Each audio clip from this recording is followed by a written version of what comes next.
Welcome in. What's Right with Nick Wright? Episode 279? 277. 277. Thank you very much, Damonza. My apologies. I skipped ahead a bit. A ton to do. Important Monday Night Football game last night. Wasn't the most well-played game. And I'm going to say this before we get to the playoff picture and Week 10, everything NFL. I mean, Tua, I guess, is just going to play football the way he wants to play football, and we all got to be okay with it. Because he is playing with quite a bit of reckless abandon, including leading with his head on an attempted tackle after an interception. And I have to imagine even the defensive players are playing, with a bit of their, heart in their throat. So it's a weird viewing experience where you're just like, get the ball out, go down, don't do that. So I don't know. I am a little squeamish watching Tua play, and he does not seem to be. He played a style last year that was different than any other quarterback. Ball out instantly, any pressure, go down. This year, he was struggling, stopped playing that style, suffered another brutal concussion, and now has come back and seems to be like, well, screw it. So I don't know what we do with that, but that's my viewing experience watching Tua. All right, here's what missed the cut. Bronny's G League debut. The Saints interim head coach. We don't do scatological humor on this show. The producers should know this. 277 episodes in. That probably didn't even need to be on the screen. And Damonza's breakdown of Carolina versus the Giants. That missed the cut because it actually was kind of a fun game. But that was the old 6:30 a.m. West Coast start time. That was a zero watch. Even though you're a Daniel Jones guy, I guarantee that was a zero watch. So all that coming in. Did your teaser hit this week? I don't even remember. It hit. Did it hit? Three-teamer. Hit pretty big. Yeah, 100%. Three-teamer hit. Everybody told me to take the training wheels off. Yeah. Wow, what a run. Three-teamer teaser for Damonza. We'll get into that on the gambling show. My 5 picks started out 3-0 and sadly ended 3-2. Lost the Sunday Night Football game by the hook. But I had no business winning that game anyway. I had Detroit laying points. Jared Goff goes full, Jared Goff. And then Monday night, I had the Rams. They had some opportunities to steal it, but didn't. Speaking of that, Damonza, let's get right into Monday night before we get into the rest of the NFL. Go ahead. Yeah, so on a must-needed win, Miami keeps their season alive against the Rams last night. Could you see Miami sneaking into the AFC playoff picture? So, Rams quickly. The Rams' playoff hopes are very, very simple, and it's different than Miami. Just got to win the division. Because in the NFC, right now you have Detroit, Philly, Atlanta are leading their divisions and are all going to be playoff teams. You then have Washington and Minnesota, both with 7 wins. So those teams look very good for the playoffs, and Green Bay sitting there at 6-3, which leaves you one team potentially out of the NFC West. And the Cardinals are sitting at 6-4, the Niners at 5-4, and Los Angeles and Seattle at 4-5. So for the Rams, that was a bad loss last night. The question is, though, can they make up enough ground to steal the 4 seed and keep the Cardinals and the Niners out of the playoffs? If you're the Rams, you're like, man, the Niners won a game that they almost blew at the end. If the Bucks can just punch it in, and then you have a game that you're the favorite in that you end up losing, that one's simple. The AFC playoff picture is very, very different because 3 of the divisions feel totally locked. The Chiefs locked in the AFC West. The Bills triple locked in the AFC East. 5 games clear of the Dolphins. And the Texans, even though they're not playing well as of late, the Colts season has gone off the rails, going to a 39-year-old Joe Flacco where the future and the present seem to be in trouble. The Texans are going to win that division. Then you have the AFC North where Pittsburgh and Baltimore are going to be fighting for that division. There's 5 playoff teams. And then the Chargers, who have all of a sudden won 3 in a row, they're 6-3. Their losses this year don't look bad at all. A 10-point loss to Pittsburgh, a touchdown loss to Kansas City, a 2-point loss to the Cardinals. Now, they don't have any great wins, but they look to be positioned pretty well. So we are looking at one AFC playoff spot for the following teams. Denver at 5-5. Indy at 4-6. The Dolphins at 4-6. And Miami sneaky alive at 3-6. Miami's next 2 games, Damonza, home for the Raiders, home for the Patriots. You then are at the Packers. That's tough. But you also have 2 left against the Jets and a Browns game left. Your tough ones are Packers, Texans, Niners. So can the Dolphins get to 9-8? Maybe. And would 9-8 be good enough? I think 9-8 is probably going to get you in as the 7 seed. The question is, what will your tiebreakers be? Who else will be 9-8? So let's just go through it real quick, because I think that in the AFC, the Chiefs, Bills, Steelers, Ravens, Texans feel like close to 100% for the playoffs right now. Now, the Steelers, by the way, quick note, they're 7-2, and we'll talk about them later. Do you know, I mean, there's no way you would know off the top of your head. I had been talking about it yesterday. Their final 8 games, Damonza, because it's insane. Because the Steelers, incredibly tough. The Steelers have not played a single divisional game yet. So they have crazy. 6 divisional games. Yeah, the Steelers and the Bears. To the 2 toughest divisions, 2 teams that have not played a single divisional game. Really bad news for the Bears. The Steelers have 6 AFC North games left. Now, you can say that's not that tough because the Browns stink, the Bengals aren't that good, but it's the AFC North. Like, those are going to be slugfests. And their 2 non-divisional games are Philly and the Chiefs. So, that is actually really good news for your Ravens and their ability to climb up and steal that division. But I don't think Pittsburgh's going to fall out of the playoff picture entirely, obviously. So we'll put them in, even though they have the brutal schedule. And the Chargers have given themselves a little bit of a margin of error. They end the year going Broncos, Patriots, Raiders. So as long as the Chargers don't just fall apart over the next month, Bengals, Ravens, Falcons, Chiefs, Bucks, they should be good. So that then again leaves us Broncos, Colts, Bengals, Dolphins. 4 teams for 1 spot. What do the Broncos have coming up? Home for the Falcons. At the Raiders. Home for the Browns. Home for the Colts. And then very tough stretch at the Chargers, at the Bengals. But maybe a super lucky, and we talked about this if you remember before, the Broncos preseason win total was 5.5, and we took the over. They're sitting at 5 already. They were 5-3. One of the reasons they got the best Week 18 game you can get. They get the Chiefs in Week 18, and the reason that's the best game you can get is it's the one time all year, if you have to play the Chiefs, you might not be playing Mahomes. So the Broncos' schedule is pretty beneficial for them.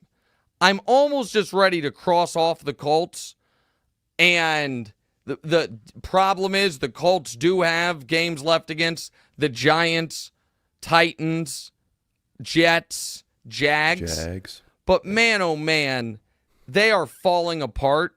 So to me, I'm going to remove them. And then you have the Bengals and the Dolphins. Bengals schedule the rest of the way, not easy. At the Chargers, Sunday Night Football. 2 games against the Steelers. And then, I guess it's not brutal, at the Cowboys, at the Titans, home for the Browns, home for the Broncos. And then we get to Miami, which was the purpose of this conversation. And we talked about their schedule earlier. Raiders, Patriots, plus 2 Jets games. I'm not ready to cross off the Dolphins entirely.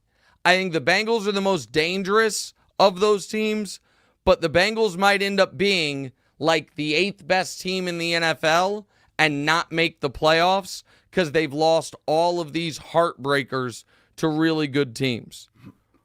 Having heard all that, Damonza, Broncos, Colts, Bengals, Dolphins, who would be your bet to be the 7th seed in the AFC?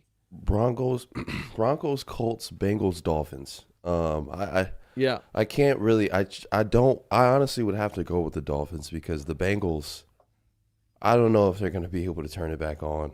Colts, I just don't believe in. Yeah, and the Broncos defense is really good, but I don't buy. I think Bo Nix has played fine, maybe a little better than I expected. I don't think he's been great. What they do have going for him, obviously, is they already have 5 wins and the Dolphins are only at 3. So I think that we're in a weird spot in the AFC where a lot of the playoff picture is going to be pretty set, but that 7 seed's wide open. In the NFC, meanwhile, we might be in a position in a few weeks where the only real race is divisional races, like who's going to win it between Philly and Washington, who's going to win the NFC West. But the NFC West, whoever wins it is likely also the only playoff team out of there. This is the first time we've really done this on the show where we do like a full playoff picture, but through 10 weeks is about the time it starts to crystallize and we can get into it. All right, one team we don't have to worry about missing the playoffs, of course, is the undefeated 2-time defending champion Kansas City Chiefs. Damonza, go right ahead and we'll get to that. Yeah, so it looked like the Chiefs were going to lose for a minute there. And they blocked the field goal at the end of the game. They pulled it out. This dark magic just continues. But you were saying that this stretch of Denver and Buffalo was going to be complicated for Mahomes and the Chiefs. Thought that they were going to lose. They're now underdogs to Buffalo.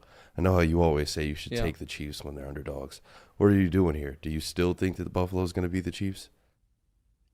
Well, going against Mahomes? Before the year, this was a game I had penciled in as a loss.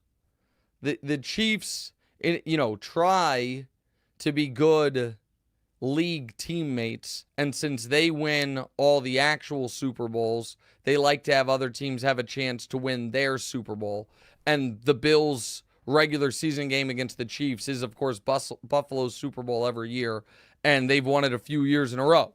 And so shout out to them. Last year, the Bills-Chiefs game, if you remember, was the Travis Kelce lateral to Kadarius Toney game, where he was lined up off sides, and that kind of got Buffalo rolling on their stretch in the season.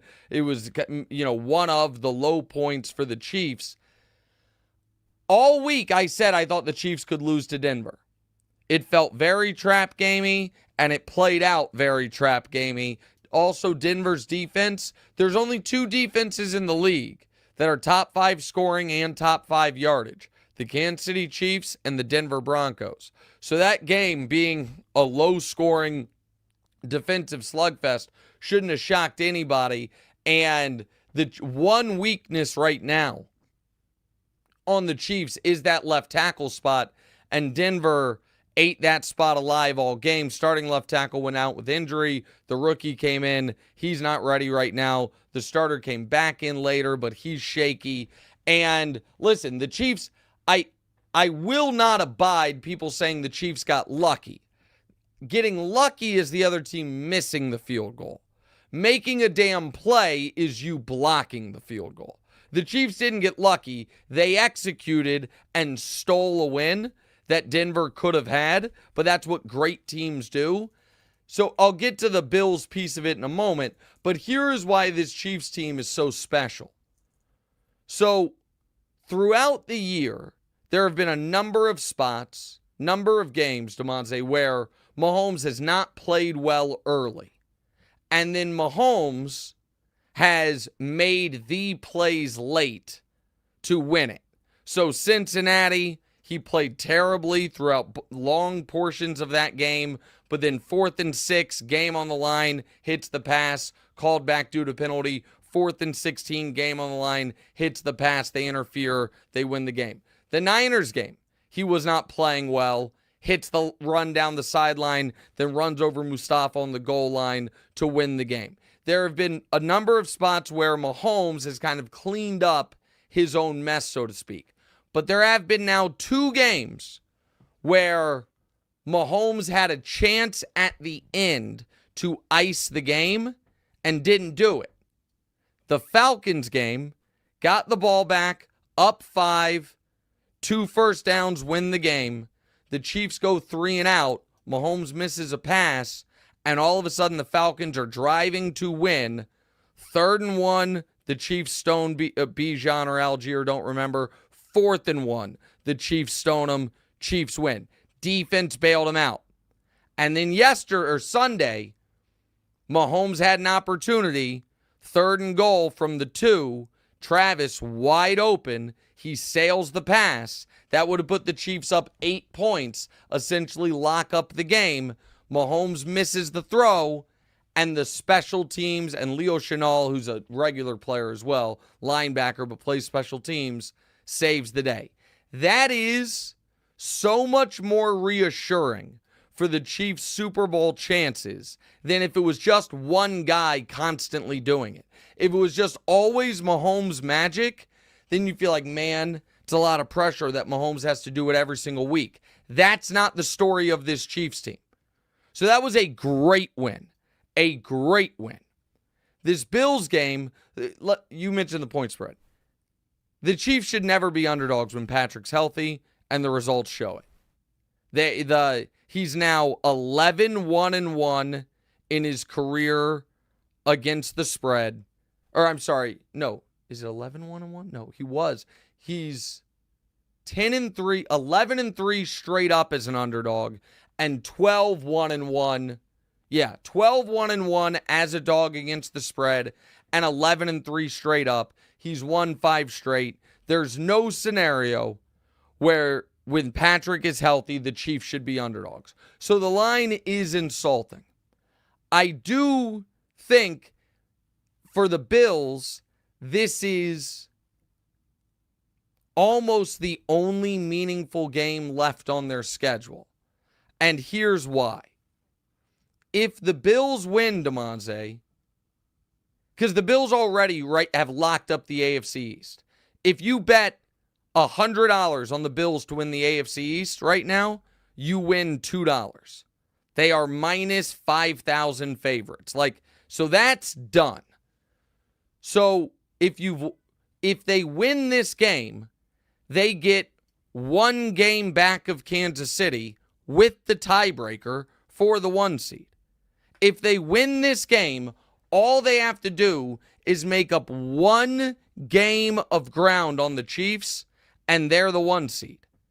Flip side is, if they lose this game, they are 4 games back of Kansas City. So it goes, you're either 1 back or 4 back because of the tiebreaker principle. So if you're Buffalo and you win, then all of a sudden the stakes of this season the rest of the regular season are massive. But if you're Buffalo and you lose, then it's a really weird next 6 weeks. What are we playing for?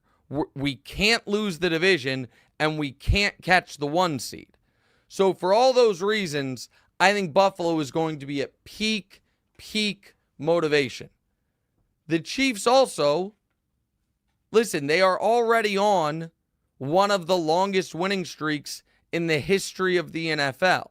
The full list of winning streaks longer than the Chiefs, thus the one they're on right now. Here's what it is. John Madden's Raiders, 17. Don Shula's Dolphins, 18. Peak Montana Niners, 18.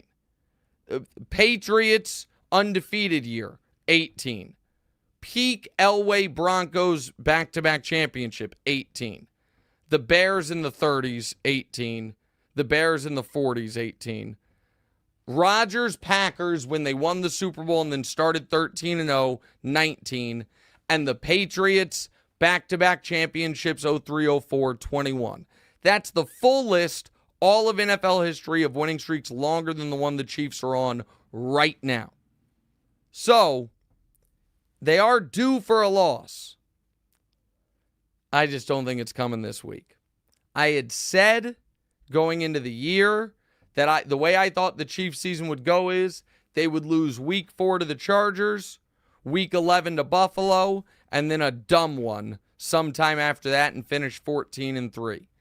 I think the juice they got from that stolen victory yesterday, now they are, while they won't talk about it, there has to be a bit of, could we go undefeated? Bouncing around in their head. And if they're not going to, I don't think it's Buffalo that ends it. And if it's not Buffalo, here's what they have, Damonza, after the Bills. Panthers, Raiders. Okay. So now you're 12-0. After that, home for the Chargers, at the Browns, home for the Texans, at the Steelers, at the Broncos. Now, I'm going to say something else that is controversial. Not controversial, but maybe unpopular. I don't want them to go for undefeated. They play the Steelers on Christmas Day on a Wednesday after playing the previous game against the Texans on a Saturday. One of those games, if they're 14-0 going into the Texans game, one of those games I want them to sit their guys. That is a recipe for massive injury playing on a short week Christmas Day against the Steelers. A Wednesday 1 o'clock start against Pittsburgh is just an absurdity. It's kind of ridiculous the NFL's having the defending champs going for a three-peat do it. The first ever Wednesday game in NFL history. But, so I would be fine with them punting on the undefeated season. And there is a fun wrinkle to the end of the Chiefs' schedule, which is this. Let's say they're 15-0 going into that Steeler game. If they were to punt on the Steeler game and have that be the reason the Steelers, not Baltimore, win the division, and then punt on the Bronco game and have that be the reason the Broncos, not the Bengals, make the playoffs, that'd be pretty sick. If the Chiefs can get rest while making the path to the Super Bowl easier in the AFC, just something to think about. So, but I think they're going to beat Buffalo this week. And I think they're going to be 12-0 hosting the Chargers on Sunday Night Football, and that could be a tough spot. Hosting the Chargers at 12-0 and having locked up the 1 seed at that point, that could be a tough spot. That's the next one I'm circling. But yeah, I'll be taking the Chiefs plus the points on my card this week. You're damn straight about that. It was all right, crazy. let's move on to... You were saying that the best bet is to live bet the Chiefs when they're down or whatever. And yeah. I went to FanDuel when I checked when they were down, and it was like they were like minus 210, and they were down 4 or 7, whatever it may have been. Yeah, that's right. Should have bet it. Should have bet it. Yeah, I mean, well, they start the game minus 400. They start the game minus 400. You get the All right, let's go on to the Texans. So yeah, CJ Stroud and the Texans, they look like they had rallied there and turned a new leaf, and they got shut out in the second half, and got overcame by Jared Goff and the Lions. Everybody loved Houston this year, but they obviously have not met expectations. Do you think everybody was too quick to throw Stroud into that great category? Listen, I think Stroud's very, very good. But coming into the year, I said Packers, Texans, at least one of the two is going to disappoint. I said the Packers. No, I said the Packers weren't going to disappoint. You said the Texans weren't going to disappoint. You're right. But I guess we're both. They might both. Like, We'll yeah, see. exactly. Like, you know what I mean? Like and both quarterbacks have not looked as good as they did last year. Yeah. Jordan's been banged up, and Jordan's been very boom bust so far. A lot of great plays, ton of touchdowns, ton of interceptions. CJ, who threw no interceptions last year, this is kind of his calling card, has been a little more mistake prone. His receivers have been banged up. And for the Texans, they don't really have. Listen, their win against Buffalo is a great win. Don't get me wrong at all. But if you remember, that was the game Buffalo had the ball on their own goal line and threw it instead of running it. And then they ended up punting. People killed McDermott for it, and the Texans get a field goal at the end. That's an excellent win. Their other wins, 2-point win against the Colts in week 1, 6-point win against the Bears in week 2, 4-point win against Jacksonville in week 4. They blew out the Patriots, and they sneaked one away against the Colts a few weeks ago. In the meantime, they lost to the Packers, lost to the Jets, which is an abysmal loss, lost to the Lions in a game Goff threw 5 picks, got blown out by the Vikings. Now, what the Texans have going for them is they have a lot of time to get healthy, get Nico Collins back because the offense hasn't looked the same, and before the playoffs start. We're going to find out who the Texans really are from a playoff standpoint in December. Mid-December, they have a stretch of Dolphins, Chiefs, Ravens. And they're on the same schedule of the Chiefs of they play Sunday, Saturday, Wednesday. So the Ravens do as well. I don't love how the NFL set this up, but it is what it is. In the meantime, get right game for the Texans this week against the Cowboys, then home for the Titans, then out at the Jags. So all that is, they should stabilize, but right now they don't look like they have a well enough rounded offense, particularly when Mixon's not cooking, to be a real playoff threat. The defense has been a little better than I expected, particularly getting after the quarterback. The offense has not quite been there. I still think Stroud is excellent, but people putting them in the Super Bowl and him as the league MVP probably needed to pump their brakes just a bit. Go ahead.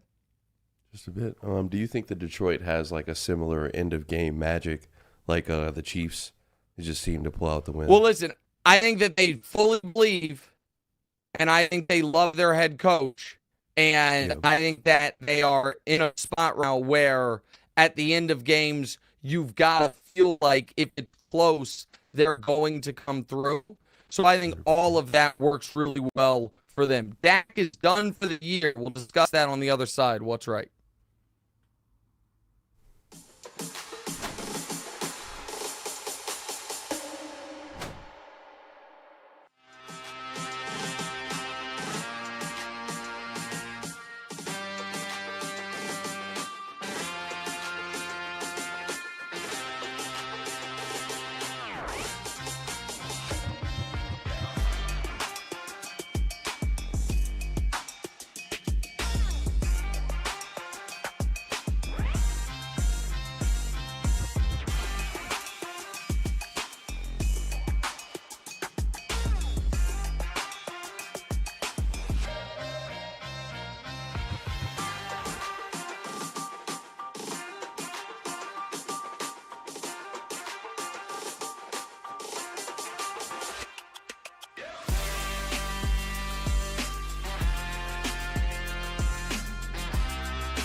Welcome back. What's Right with Nick Wright, episode 277. And this episode is brought to you by Lexus Racing. If you're a fan of high-octane excitement and precision racing, I've got something you got to hear. Since 2017, Lexus Racing has been pushing the boundaries of precision, innovation, and pure racing excellence. Last year, Lexus Racing, alongside their partners at Vassar Sullivan, took home the 2023 IMSA GTD Pro Class Championship with the stunning Lexus RCF GT3. That's right, their first GT Racing Championship, and it certainly won't be their last. Now, the team's revving up for an epic 2024 season, so make sure you follow along every race weekend. Keep an eye out for those eye-catching, day-glow, yellow and black Lexus RCF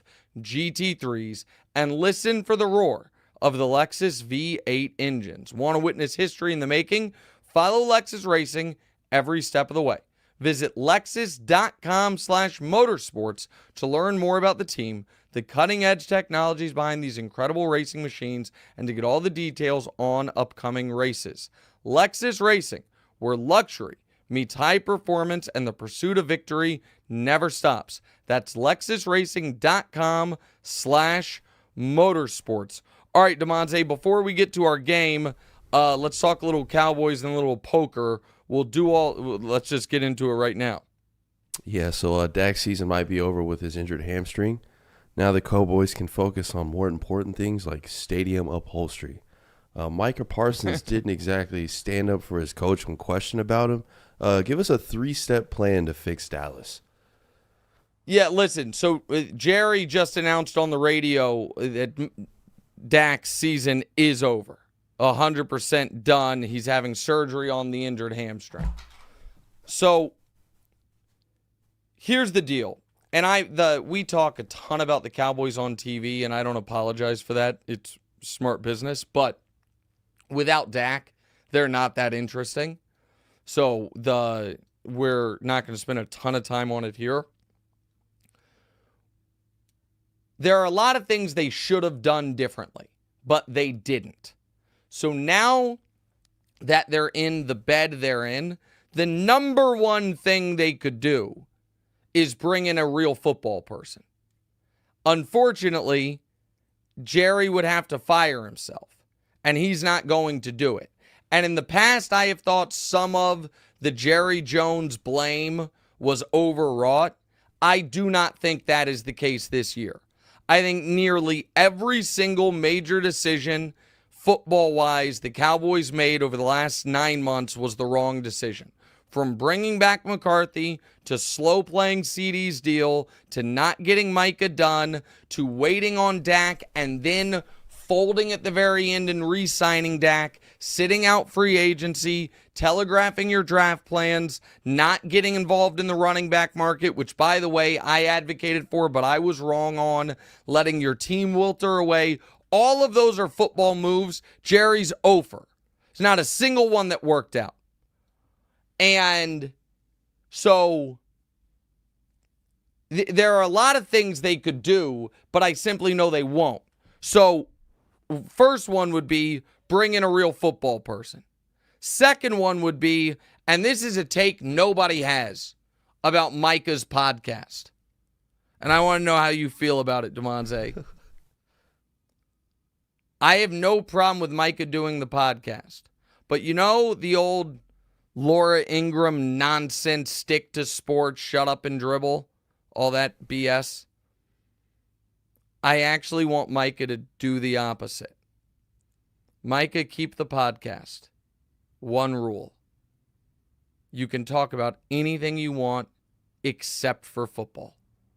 You want to talk basketball? You want to talk politics? You want to talk dating? You want to talk cooking? You want to talk anything you want, just no football. Keep the pod. Expand your horizons. I don't think it's like taking away from your training time. I do think every time you do a quarterback ranking, it's a pain in the ass for the team. It's like, Jesus, man, did Micah just do 10 quarterbacks and not list Dak? Well, Christ. Now, and then he does a new quarterback ranking, includes Dak, but puts him 5th of like most clutch quarterbacks. That's even worse than leaving him out. Then he's talking about Mike McCarthy. Like, Micah, do the pod, no football on. Yeah, that's bad. I've not seen the podcast. That's hilarious. Oh. No, and then like he torches McCarthy, says it's unintentional, then tweets out the real story will be on the edge with Micah Parsons. Like, buddy, like it's just bad news. So yeah, that's a that good would idea. be my advice there. I know there is some thought the Cowboys should trade Micah, not because he's not awesome, but it's because it's the only way to kickstart a rebuild. You can't have the highest paid quarterback in the league, one of the highest paid wide receivers in the league, and be rebuilding. You just can't. Once you pay Dak, you're not rebuilding. Trading away the best player on your team who's 24 years old does not make you better. So you have to build around Micah, Dak, and CeeDee Lamb. It's what you have to do. And as far as coaches, realistic coaches, I'd bring in Mike Vrabel. I'd bring in Mike Vrabel, a real football, no BS, no nonsense person. That's what I would do.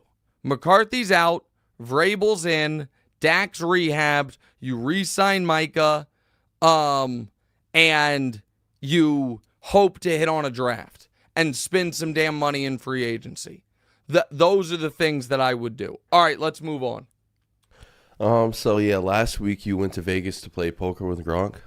Mind telling the chat how it went, and myself, because I don't know either. Well, so I'm not going.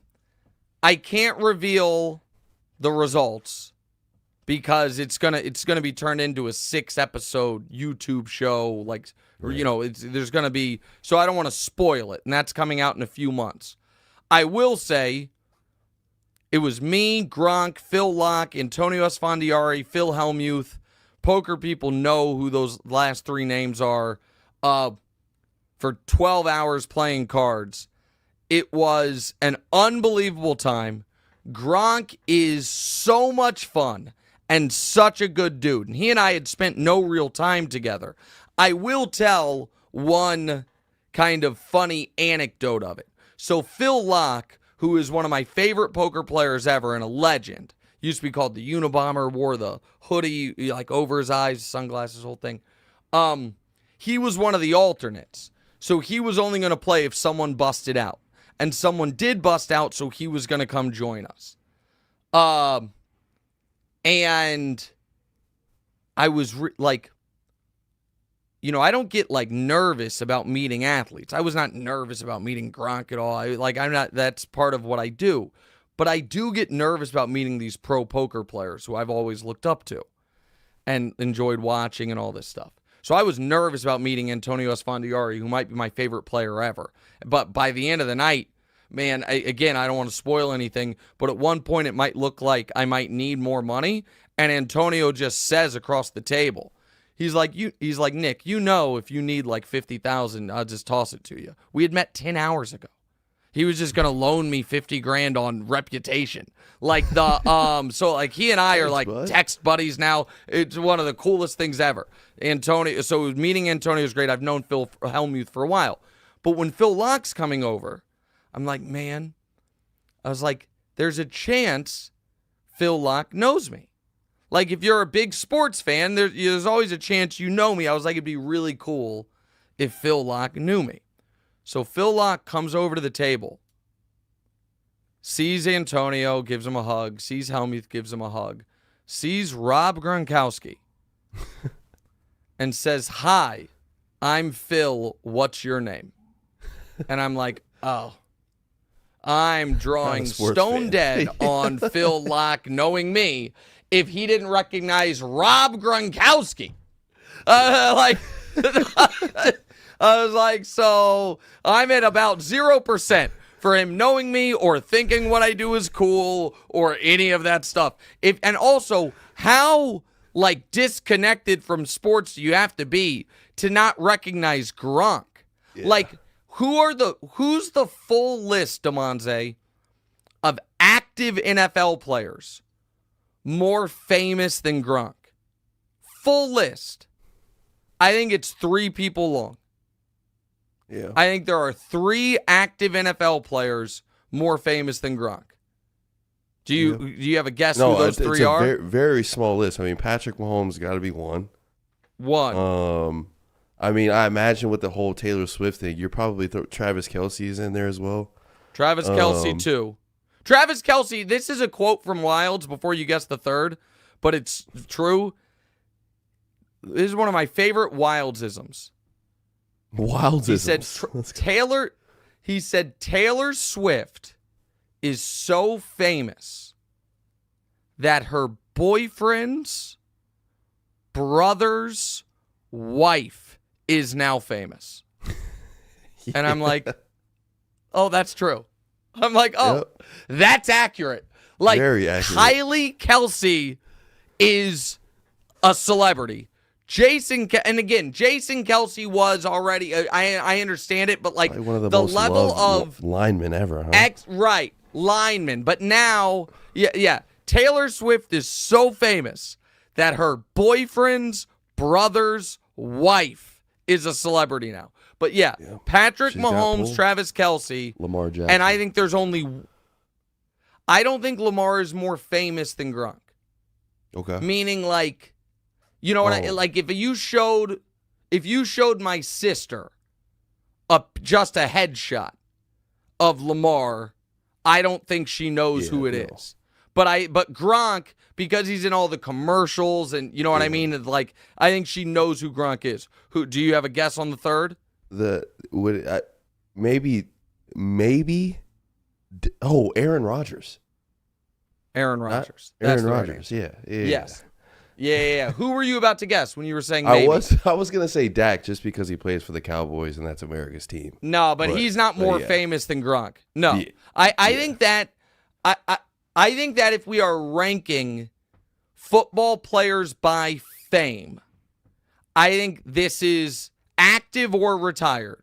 I think the list is Tom Brady 1, Patrick Mahomes 2, Travis Kelce 3, Aaron Rodgers 4, Rob Gronkowski 5. Yeah, Odell. We did forget all. He's not active. He's not an active player. But no, Odell he is active.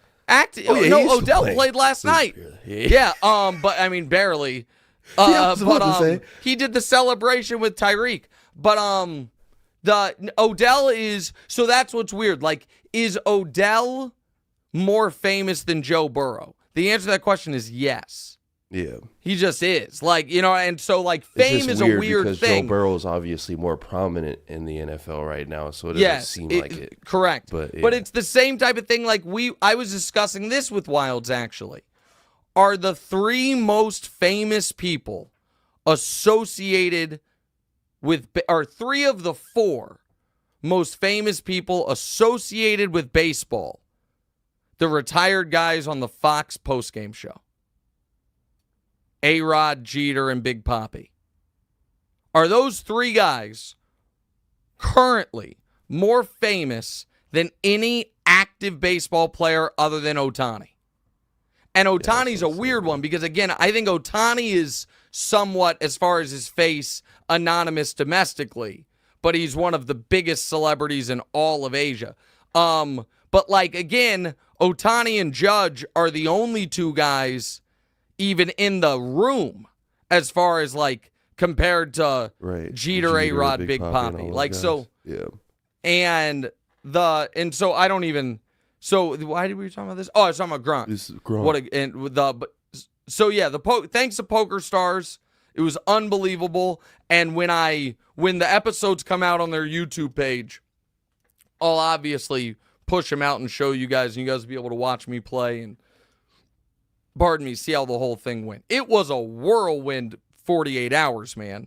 I flew into, I did the TV show Tuesday, went to the airport, watched the election results on the plane Tuesday. That was a treat. Was a little under the weather. Landed in Vegas at 1 a.m. Vegas time Tuesday night, Wednesday morning, 4 a.m. my body clock. Got to the hotel around 2 a.m. Vegas time. No, that's not right. Yeah, whatever it is. Doesn't matter. And went to bed, got up, did the show, did hours of like interviews, photo shoot, whatever for the poker thing. Got up the next morning. Poker thing started at 11 a.m. We finished playing at 10 p.m. 90 minutes of interviews. Then get on a flight, 1 a.m. flight Thursday night, Friday morning that lands in Philly. Get to Philly at 8:30 in the morning. Take a car home, shower, and come and do the TV show Friday. I mean, that was a lot of turn and burn. It was lot going on. All right, hold on. They're saying Myriad Corp says Nick didn't say if the guy knew him. Well, he didn't know Gronk, so no, he didn't know me. The point that was Myriad Corp, there were some context clues there. That if the guy is not a big enough sports fan to know who Rob Gronkowski is, he's not watching First Things First or What's Right with Nick Wright. All right, let's play a quick game of Wright-Ins. Thank you, Myriad Corp. Write-ins. The Cardinals are favored to win the NFC West, but the 49ers have CMC back, and you can't count out McVay and Stafford despite the loss last night. The winner of the NFC West will be... Hold on. I'm shocked by the Cardinals being favored. And it's because they're not. The Niners are the Vegas favorites. Niners are plus 105, Cardinals are plus 140. Now the Cardinals have the better record, but right now the Niners are the slight favorite over Arizona. I got to say, the Cardinals deserve some respect at this point. Yeah. Like, the Cardinals don't have a bad loss. Now, they got blown out by the Commanders. But the Cardinals' losses, Damonza, Week 1 against Buffalo came down to the final drive. Week 3, a touchdown loss to the Lions. Week 4 got blown out by the Commanders. And they got blown out by the Packers. So they've gotten blown out, but they've lost to Bills, Lions, Commanders, Packers. So, yeah. You know what I mean? They haven't lost. They've handled their business against bad teams. They stole one against San Francisco. They blew out the Rams on their own. So if they're a team right now that is not going to lose to the bad teams, here's their schedule. At Seattle, at the Vikings, home for the Seahawks, home for the Patriots, at the Panthers, at the Rams, home for the Niners. So, I mean, it's not sweet. It's like... No. I wasn't saying it's good. Okay. I was just reading it. Like, well, No. I wasn't saying it was good. I was just trying to kind of in real time in my head say, if we think they lose to the good teams and beat the bad teams, right? I see. So let's say that means, that means they split with the Seahawks. That seems fair. And that they split at the Vikings, at the Rams. That seems fair. So that'd be 2 wins. And they beat the Patriots and Panthers. That's another 2 wins. That puts them at 10 going into Week 18 home against the Niners. I think I might have just stumbled on Sunday Night Football Week 18. That might be the final game of the NFL season. Mark this down, social media team, please. See if we can get a nice little classic 2, eventually correct. I'm putting my flag in the sand. Week 18 Sunday Night Football, Cardinals-Niners with the NFC West division on the line. I think that's the game we're going to get. So if I'm right that the Cardinals, will be at 10-6 going into that game, the Niners, let me look at the Niners schedule the rest of the way. Play a little, again, Mad Dog, Mike and the Mad Dog style, win-loss. Here's what they have. Home for Seattle, at the Packers, at the Bills, home for the Bears, home for the Rams, at the Dolphins, home for the Lions, and then at the Cardinals.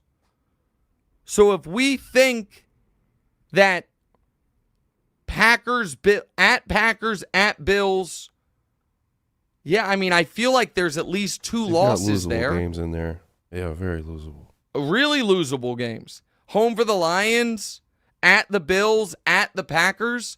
Yeah, I mean, it's totally reasonable that the Cardinals could be leading the NFC West the rest of the way.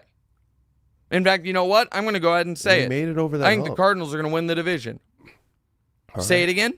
Yeah, they made it over that hump. We were just talking about how they hadn't won back-to-back games back-to-back in in 2 years 3 or years. something like that. Yeah, exactly. 3 years, and now they've won Call of Duty came out 4 in a last row week, now. by the way, as well. And Murray's I know. through. Kyler's still cooking. He's debunking And it. here's the other thing the Cardinals have going for him. 2-0 in the division, with the Niners already being 1-2. So the Cardinals, they beat the Niners head up. Now the Niners can get back on them on that, but they could be in a position where they hold tiebreakers over the Niners, which is huge. Man, that Rams loss. If the Rams had won last night, you'd feel like they are 5-4, getting healthy and right there to win the division. All right, next.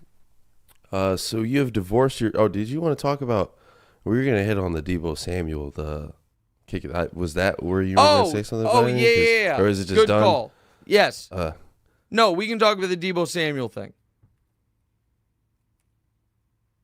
It's a punk move by Deebo, flatly. And here's why. Anytime you put your hands on someone who's not allowed to put their hands back on you, it's a punk move.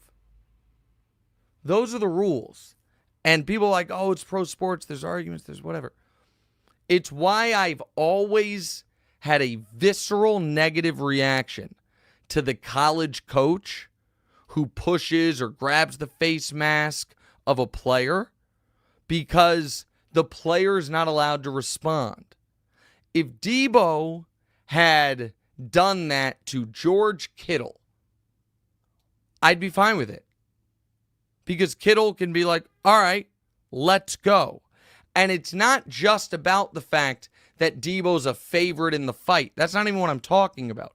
I'm saying the second-year kicker and the long snapper are not allowed to hit Deebo Samuel. In the hierarchy of it would be, again, bad example here, but I almost feel like it's the difference between at work, and I wouldn't do this, but if I shoved Wilds versus if I shoved one of the interns. Like, if I shove Wilds can shove me back. We are peers. There is not a power dynamic that is missing there. But if I shove an intern, the guy's probably like, what am I supposed to do here?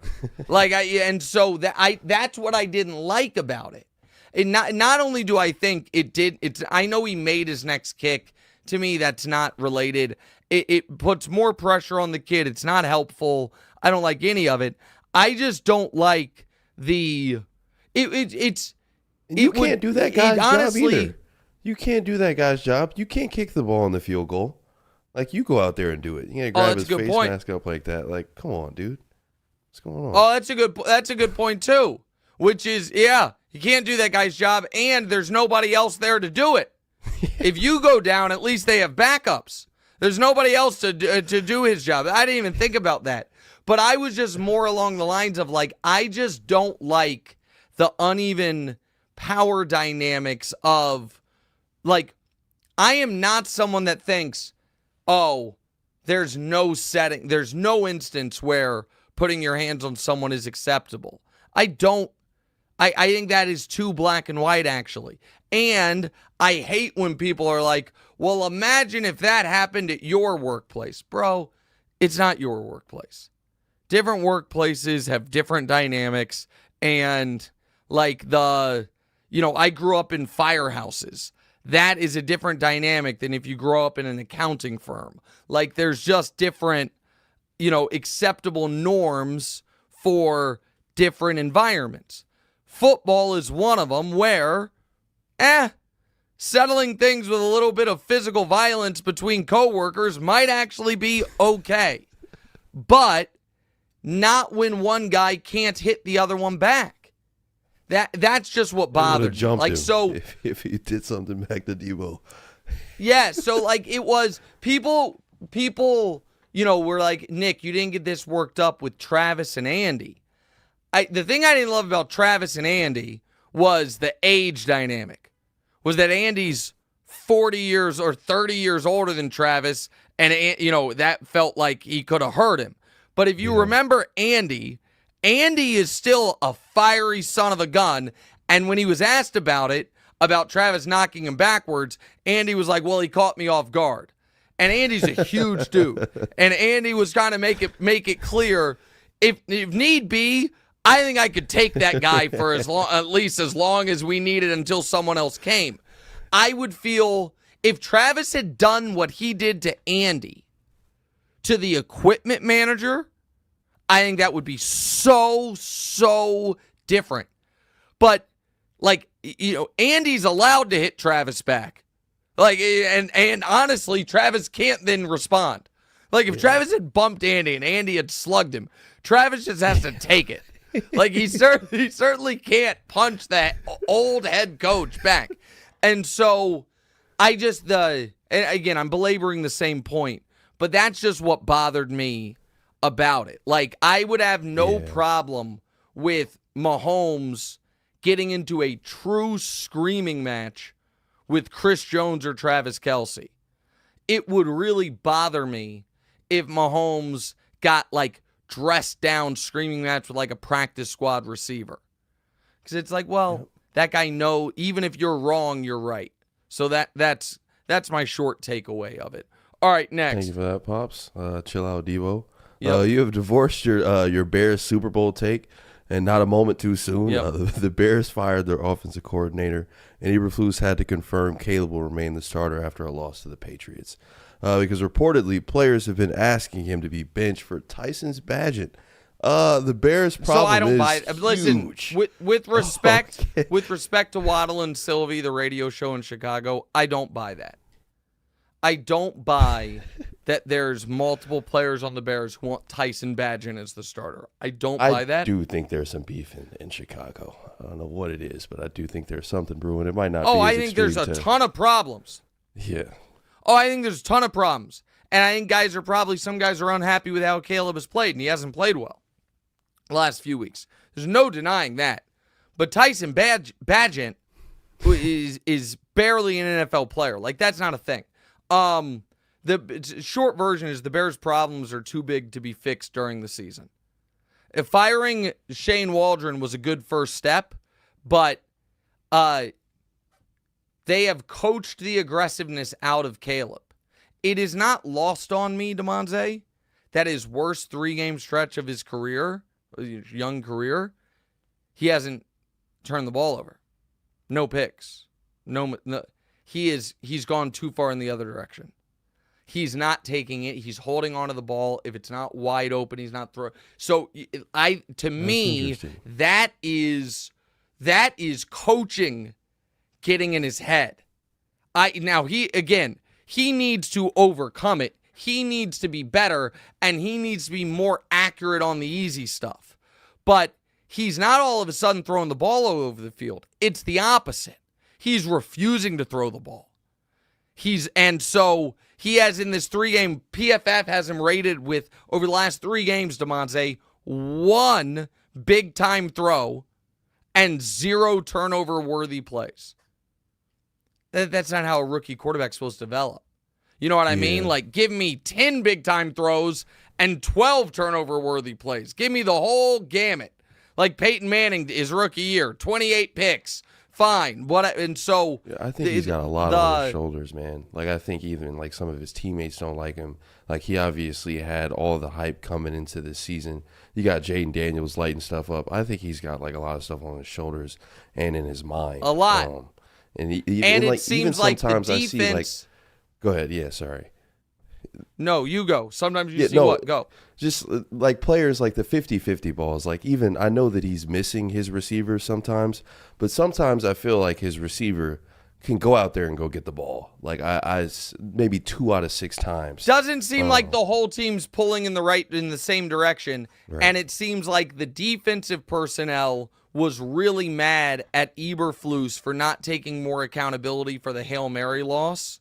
And so all like that team, that Hail Mary, that Jaden Daniels Hail Mary now the Bears offense was already shaky, but might have broken the team. All right, let's go to the other rookie quarterbacks. Of the four first round quarterbacks who have played, Caleb has arguably been the least effective. Not all his fault. Daniels, May, and Nix have all been better than expected, obviously. In a redraft, the quarterbacks go in this order. Oh. I mean, if it were me, they go in the exact order they were taken. Caleb, Jaden, Drake, Nix. And for the record, I think anyone who, if you were out on Caleb before the draft, so fine. But if you had him as the number one player through, prior to this season, changing that based off 9 games is idiotic, in my opinion. Now, I do think a lot of people are reactionary and idiotic. So I think a redraft probably would go Jaden, Caleb, Drake, Bo. I don't think Caleb falls behind Drake May, who hasn't shown that much, or Bo Nix, who's been, as expected, kind of pro-ready but low ceiling. Also, I am just going to point out that, and I'm sad for Chet Holmgren that he just broke his hip, but, one of my less popular but seems to be pretty relevant takes is careful of the super skinny athlete. I have Kevin Durant proves it wrong and everyone else proves it right. I don't know if people have noticed, but Jaden Daniels, since the ribs, doesn't run quite as much and isn't quite as dynamic. And that is a concern. And so, what do you definitely needed to take extra time off. Like he came back early. I think they rushed that. And I don't. He's definitely not. No, I know, hurt but right now. yeah, but that was so listen. I think Jaden's been awesome, but part of that awesomeness is his dynamicism. Is that a word? I always want to say that word. It's like, no, I don't. It's definitely not that. Sorry. Dynamicism. The degree. Yeah, that is a word. Good job by me. With his legs is a huge part of his value. And this last week he had 3 carries for 5 yards. What, you look confused. What are you confused by? Is that not me what I said? dismissing your? Yeah. You said dynamacy. That's okay. not the word. Dynamicism. Okay. Thought you is gave the yourself word. credit for my guess. I was confused. No. Listen. Maybe I'm using it wrong. Oh wait, hold on. Maybe I'm I wrong. get all your karma. Oh What is it? my! Is it dynamacy? That's why. God, this is an embarrassing one. So I think. Oh no, synonyms. Oh no. Yeah, no, I am wrong. It's not. I'm trying to. The word's dynamic. I'm trying to turn it into dynamicism. I sound like a moron, but the word is dynamism. For some reason, the IC drops out. Gosh darn it. Bad beat for me. Dynamism. That's it. Bad job, Nick. Wow. Drop a few of the old IQ points there, pal. All right, let's do Giants real quick. The Giants lost to the Panthers, but you see a silver lining for their future in your tweet. So you seem pretty optimistic. Yeah. The worst NFC team in the last 10 years will turn it around. The Giants' future looks. Listen, I think that I think, let me do this, and then we'll do listener questions. I think both New York football teams have a big opportunity here. We didn't talk Jets at all on this show because how many times can I tell you guys I told you dope so? But the Jets, Woody Johnson is going to have to hand over control of the team to Christopher Johnson because Trump won, so he's going to get another cushy ambassador gig, and so he can't run the team for at least 4 years. So that'll be good for the Jets. If Christopher Johnson's like, man, I didn't make this deal with Aaron Rodgers. We don't want you back next year, buddy. You're old, injured, ineffective, a terrible leader. You don't take accountability. You're not good anymore. We're moving on. Jets can have great draft pick, try to get Sauce back to where he was because Sauce is going in the wrong direction. Quinn Williams still awesome. Garrett Wilson's good. And build around a real coach and a young quarterback. Fun. Giants have a sick defensive line. Neighbors is awesome. A franchise left tackle who's out with injury, but he'll be back. Bring in Bill Belichick to set a culture. Draft a quarterback with your top 5 pick and get rolling. So, I mean, I think that's the path forward for those teams. Oh, Isaiah Pacheco, designated to come back from IR. So he'll be back in the next few weeks. Probably not going to play against I'd be very surprised if he plays against the Bills, but he'll be back for the December. Ooh, Pacheco and Kareem Hunt. Mahomes might only have to throw the ball 15 times a game. What a funny team the Chiefs have turned into. Defensive-oriented, ground and pound ball control. Love it. Answer some quick listener questions next. What's right?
Welcome back in. What's right with Nick Wright? All right, let's do some listener questions quickly, Damonza. So, chat suggestions on the most famous NFL players. They chimed in. They said Sean Payton Manning. Whichever one. Peyton Manning. Did Sean Payton ever play football? Yeah, he was just a coach. Peyton, Dion, Odell. Those were the honorable admissions. First, let me answer your question. Sean Payton played for the following football teams, all just in 1987. The Chicago Bruisers, the Pittsburgh Gladiators, the Ottawa Rough Riders, the Chicago Bears, and the Leicester Panthers. So, my guess is he was a quarterback, would be my guess. I don't know the answer to that, but regardless, played at Eastern Illinois. Now to answer your questions. Peyton Manning should have been on the list. You're right. He is super duper famous still. And Deion Sanders too. So I forgot. So I don't know where those guys fall on the list, but you're 100% right. Those guys are more famous than any active player other than Mahomes, Kelsey, and Rodgers. There's no doubt about it. All right, next. Brandon Swayze. Do you think we'll start seeing no podcast clauses in contracts with guys like Micah seemingly undercutting teams' PR? I think that would be a tough sell. I think here's the problem. the only guys who are big enough to where they would have a podcast that'd be worth their while are guys that are big enough to have enough juice to be like, you're not telling me what I do in my off time. You know what I mean? And so, like, now it'd be one thing if it were injury related, like can't play basketball. Jalen Hurts said he has a handshake agreement not to play golf, which is a weird one. But no, I don't really think that's coming. Let's go to Sakura Chu. Sakura Chu, does Vrabel even want the Dallas job? LMAO Jerry over his shoulder. Well, so I'll do this just very quickly. Jobs that will be or should be open. We did this the other day, but we'll do it again. No NFC West teams. NFC South. Saints job. Sorry about that. One of the worst jobs in football right now. So the Dallas job is better than that. NFC North. Bears job. Great job. But I got to think the Bears are going to go with an offensive mind to pair with Caleb. Giants job. Good job, potentially. Cowboys job is what we're talking about. Raiders job could be open. Bad job. Jags job could be open. I think that could be a good job if Balky is gone, but I'm higher on Trevor than most. And then Cleveland job, probably not going to be open. Jets job, worst franchise in the league. So you can say, does he want it? How many jobs are going to be open that are better? Maybe the Giants, the Bears, but I don't think they're going defense. So, you know, it's just Why is nobody ever saying anything about the Cincinnati job? I think that would be an amazing job because you have Burrow, cheap ownership, and I don't think they're going to fire Zach Taylor. Like, they would have to really, if you're a Bengals fan, honestly, the probably best thing for the Bengals, if you're a Bengals fan, is for them to not win another game. That's unfair to Zach Taylor. If you're a Bengals fan who doesn't like the head coach, because it would take a real fall off the cliff, I think, for them to move on from the coach. All right, last listener comment. Chartlub5 said, Damonza's really developed into his own personality. It's been so cool to see. I could not agree more. These have been so much fun. I was bummed on Thursday when we couldn't do the pod. Wanted to lay that teaser on live. Thank you, Charlob. It's been a journey. Honestly, I used to be super nervous doing this stuff, and I still get nervous about it. But it's really been a journey, and I appreciate the support. I've enjoyed doing it. It's been great. Used to love doing it, but I really love doing it now. I was scared, intimidated, not a little boy anymore. Thank you, dude. Yeah, no, it's been great. Bigger and better as we move forward. All right, I got to run. I'm going to see you guys on Colin in a little over an hour. See you on the TV show around 3 o'clock. And see you at Woolman Rink in Central Park today for an ice skating party for Deanna's school, if anyone's in the area. Actually, don't please. I'll be with my daughter. Talk to you guys later. See you. What's right? Hey, thanks for watching. If you're still here, do me a favor. Hit the subscribe button, then hit the bell so you can be notified when we have new episodes. After you've done that, one more favor, go to your favorite audio platform of choice and subscribe there as well. Don't forget, we're live every Tuesday and Thursday, 10:30 a.m. Eastern-ish.